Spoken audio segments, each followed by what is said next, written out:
ఇక్కడ వరంగల్ ప్రధాన రహదారి పైన బోడుప్పల్ కమాన్ దగ్గర ఒక అశ్లీల వాల్ పోస్టర్ను పెట్టి ఇక్కడ సభ్య సమాజం సిగ్గుపడే విధంగా సమాజం పట్ల మహిళల పట్ల అగౌరవపరిచినట్టు ఇక్కడ కొంతమంది స్వార్థపరులు వాళ్ళ స్వార్థం కోసము వాళ్ళ జీవితాలు బాగుపడడానికి ఈరోజు ఎంతో పవిత్రంగా పూజించే స్త్రీ అలాంటి పుణ్యభూమి మన భారతదేశము.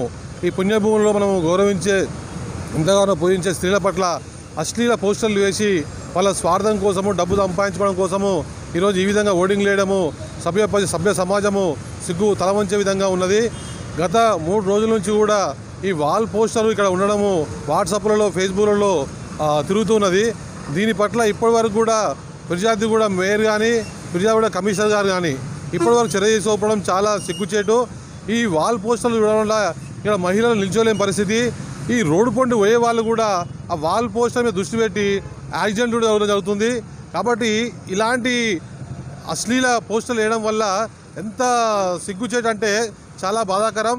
కాబట్టి ఈ నా కొడుకులు ఎవడైతే ఈ సినిమా తీసిర్రో ఆ వాల్ పోస్టరు సెన్సార్ బోర్డు వాళ్ళు ఎట్లా అనుమతించారు? ఆ డర్టీ హ్యారీ సినిమా పట్ల మేము తీవ్రంగా ఖండిస్తున్నాం. ఈ వాల్ పోస్టర్ను ఖచ్చితంగా తీసేయాలి. ఈరోజు భారతీయ జనతా పార్టీ బోడుప్పల్ విద్యార్థుల ఆధ్వర్యంలో ఖచ్చితంగా ఈ వాల్ పోస్టర్ తొలగిస్తాం. ఇలాంటి వాల్ పోస్టర్లు మళ్ళీ ఎక్కడ పెట్టినా కానీ ఊరుకునే సమస్య లేదు. సభ్య సమాజం తల వంచే పనులు ఎవరు చేసినా కానీ మన బీజేపీ పార్టీ ఊరుకోదు. దీని పట్ల 3 రోజుల నుండి కూడా అనేక పార్టీల వాళ్ళు యువకులు మహిళలు ఇక్కడ నిల్చలేని పరిస్థితి.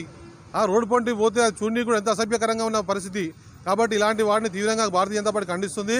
ఖచ్చితంగా ఇలాంటి హేమమైన చర్యలు చేస్తే మహిళలను అవమానపరిస్తే నా కొడుకైనా ఖచ్చితంగా వాళ్ళ బుద్ధి చెప్తాం, చెప్పులు దండేస్తాం, చెప్పులతో కొట్టి పరిగెత్తిస్తామని చెప్తున్నాము. కాబట్టి ఇలాంటి సమాజము తలదించుకునే పనులు చేయవద్దని తెలియజేస్తూ ఖచ్చితంగా ఈ వాల్ పోస్టర్ తొలగించి వెళ్తామని చెప్పేసి తెలియజేసుకుంటాము. భారత్ మాతాకి.